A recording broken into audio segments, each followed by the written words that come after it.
সবচেয়ে বেশি, আর কম্পারেটিভলি মানবিক বিভাগে পাশের হার 84.41%, কিন্তু মানবিক হচ্ছে 38.79%। বিপরীতে ব্যবসা শিক্ষা বিভাগে পাশের হার হচ্ছে 60.12%। অর্থাৎ দেখতে পাচ্ছি বিজ্ঞানের পাশে হার খুব বেশি, তারপরের পাশে হচ্ছে ব্যবসা শিক্ষা শাখা এবং তারপর হচ্ছে মানবিক শাখা। মানবিক শাখা আমাদের এই বছরের পাশে হারটা অনেকটা কম।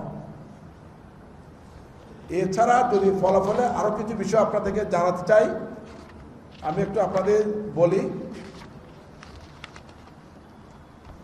পাশের হার সবচেয়ে বেশি বাংলায়, হিন্দু ধর্মে, বৌদ্ধ ধর্মে এবং খ্রিস্টান ধর্মে।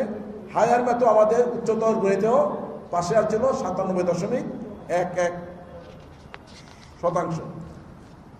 ফেলের বিষয়টা যদি আমরা বলি, সবচেয়ে বেশি ফেল করেছে ইংরেজিতে 35,866 জন ইংরেজিতে ফেল করেছে, অর্থাৎ 27.72% ইংরেজিতে ফেল করেছে।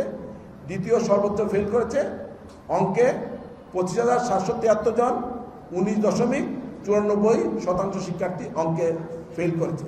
এই দুটো হচ্ছে ফেলের দিক দিয়ে ইংরেজি এবং অঙ্কে আমাদের বোর্ডের শিক্ষার্থীদের পাশের হার কম।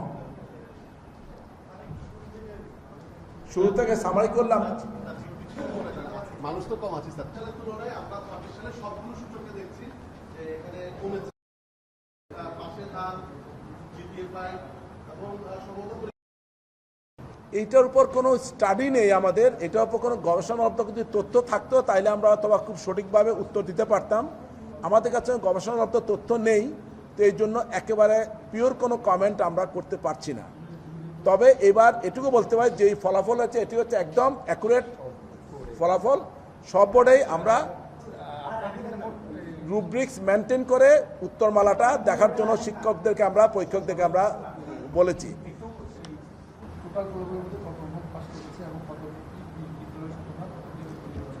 এইবার পাশ করার ভিতর আমাদের পাশের হার ছিল 59.48% এবং জিপিএর সংখ্যা ছিল 9,398 জন।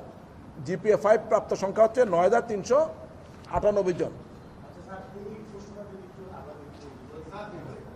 কমে যায়, এটা আমি আবারও বলছি যে এটা কোনো স্টাডি ছাড়া, গবেষণা ছাড়া অ্যাকুরেট কারণটা আমরা বলতে পারবো না।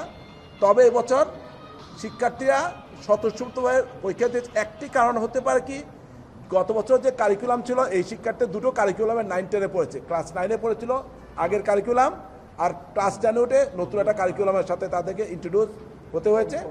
এইটা একটা কারণ হতে পারে। তবে এর জন্য একটা স্টাডি দরকার। আমি প্রিন্ট এবং ইলেকট্রিক মিডিয়া সাংবাদিক ভাইদের বলবো, এটার উপর একটা স্টাডি আপনারা করতে পারেন। বিভিন্ন স্কুলের উপর ডাটা নিয়ে, শিক্ষার্থী এবং শিক্ষকদের থেকে ডাটা নিয়ে আপনারা স্টাডি করে একটা ফাইন্যান্সটা বের করতে পারেন। 8টা স্কুলের এই নামটা আপনাদের বলতে পারবো। এই শিক্ষার্থী খুব কম ছিল, আমি আপনাদের ডাটা দিতে পারবো। এখানে ডাটা আছে আমাদের। 8টা স্কুলের ভেতর আছে Narayanhat girls high school, Andharmanik junior high school, Mahalchhari high school, Urirchar junior high school, Bhaibonchhara girls high school, Jarulchari হেডম্যানপাড়া high school, Tarabania high school এবং সিজক দোয়াজার বাজার জুনিয়র হাই স্কুল। এই 8টা প্রতিষ্ঠান থেকে পরীক্ষার সংখ্যা টোটাল হচ্ছে 84 জন। কোনো প্রতিষ্ঠান 3 জন, কোনো প্রতিষ্ঠান 4 জন পরীক্ষা দিয়েছে, কিন্তু কেউ পাশ করেনি। অর্থাৎ শিক্ষার্থীর সংখ্যা খুব কম ছিল। এই 8টা প্রতিষ্ঠান থেকে কেউ পাশ করেনি।